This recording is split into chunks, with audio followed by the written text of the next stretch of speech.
और सबर के साथ ठीक है ठीक है ठीक है ठीक है बहन, करें करें करें करें करें। वो अपनी पार्टी की साइड ले रही हैं तो मैं अपनी बहन की कौन सी बात समझूं? ये पीपल्स पार्टी में जब थी तब भी यही बातें करती थी, फिर नून में आ गई तब भी ये बात कर रही हैं, कल पी में चली जाएंगी तब भी ये बात करेगी। तो मेरी बहन, मैं तो जूता लेके आया, टेबल पे रखा, लेकिन आप लोगों ने तो जूते की पॉलिश अपने मुंह पे बन ली। बेचने की कोशिश की है। नोट को इज्जत दो, वोट को इज्जत दो, बूट को इज्जत दो, और न्यूट्रल पॉलिश तक। न्यूट्रल पॉलिश क्या होती है? काले जूते में काली पॉलिश लगती है, ब्राउन पे ब्राउन पॉलिश, टैन पे टैन पॉलिश। न्यूट्रल पॉलिश वो पॉलिश होती है जो हर कलर में लगती है। अच्छा। तो ये जो बयानियां बेचने की, फिर बुग्स और जो वेनम, तमाम 18 लीडर देखिए, अगर आप इतने ही प्रिंसिपल लोग थे और आपकी बड़ी तारीख है अंधेरों की, तो आपने वोट क्यों दिया था बाजवा साहब की एक्सटेंशन को? ब्लैंक चेक दिया था ख्वाजा आसिफ साहब ने कहा। और 16 महीने सर मेरे वालिद साहब की हुकूमत नहीं थी जो आज इत्तेसाब का ड्रामा कर रहे हैं, वो उस वक्त इत्तेसाब कर लेते जिसको भी करना था। तो ये पीडीएम की 13 जमातें और बाकी 5 अलग पार्टियां पीटीआई समेत 18 लीडरों का जो हम जमहूरी बदबूदार चोरों का जनाजा लेके चल रहे हैं, जब तक पाकिस्तान इससे निजात नहीं पाएगा हम आगे नहीं जा सकते। हम इस हद तक गिर चुके हैं और गिर गिर के इस हद तक गिर गए कि हम अपने गुर्बत की वजह से रोटी खाने के लिए अपनी 12-13 साल की बच्ची नौकरी पे भेजते हैं जजों के और पीरों के घरों में। वो उनका जाती करते हैं, रेप करते हैं और उनको कत्ल कर देते हैं, और पुलिस उनको पकड़ नहीं पाती है सिर्फ रोटी की खातिर।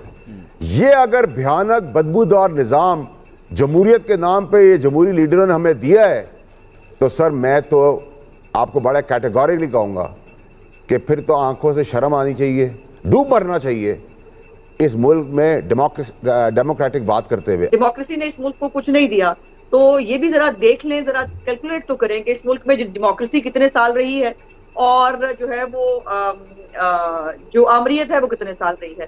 फिर इस मुल्क को जमहूरियत ने क्या क्या दिया है और इस मुल्क को आमरीत ने क्या क्या दिया है। मेरा ख्याल था कि हम थोड़े से अब जो है वो मैच्योर हो गए होंगे कि अब हमें कम से कम ये तो समझ में आ गया होगा या आ जाना चाहिए कि पाकिस्तान जो है उसके लिए कौन सा फॉर्म ऑफ सिस्टम जो है ये होना चाहिए।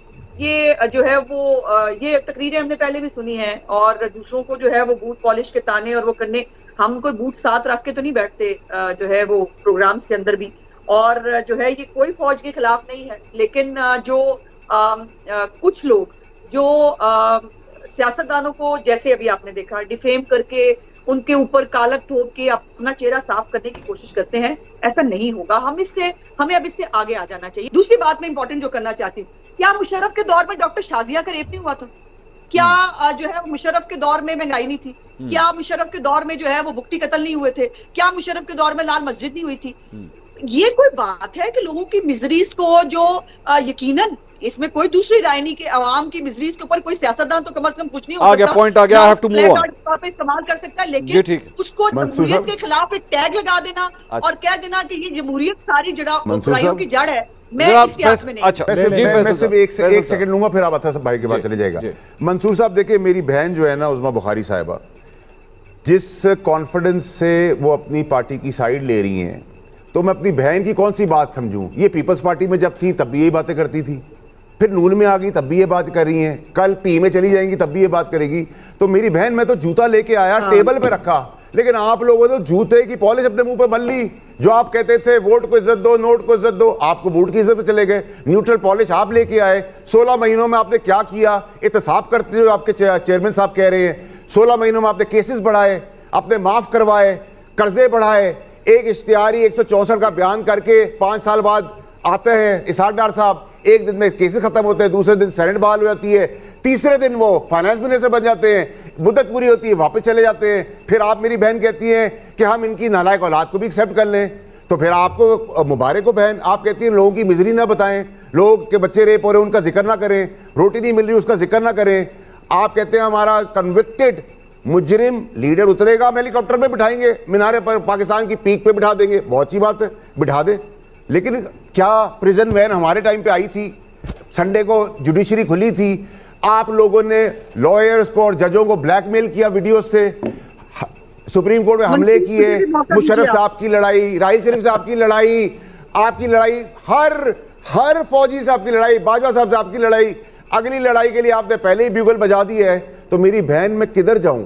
अगर आपसे गिला नहीं करूंगा तो किससे गिला मैं करूंगा? बताती हूँ, मेरे भाई जो है फैसल वाडा को मेरे लिए परेशान होने की जरूरत नहीं है। मैं जहां भी जाऊंगी, मैं कल भी जो है वो प्रो डेमोक्रेसी थी, मैं आज भी प्रो डेमोक्रेसी हूँ और मैं कल भी प्रो डेमोक्रेसी रहूंगी। मैं जो है वो मैं किसी के, ना मेरी जमात किसी के खिलाफ है, ना हम किसी इदारे के खिलाफ यलगार करने पे यकीन रखते हैं। प्यारे भाई, मैं तो जहां हूं सो हूं। मुझे आप तो बता दें आप कहाँ हैं और आप किसकी रिप्रेजेंटेशन कर रहे हैं। पहली बात, मैं तो कहीं नहीं हूं बहन, मैं तो पार्टी लेस हूं। मेरी बात नहीं भाई, ऐसे नहीं। अब आपने अपनी बात की, मैंने आपकी तहम्मुल से और सबर के साथ। ठीक है बहन, करें। दूसरी बात ये, मैंने कहीं नहीं कहा कि मिजरीज की बात ना करें। मैंने कहा उन मिजरीज को बेचकर अपना सौदा ना बेच।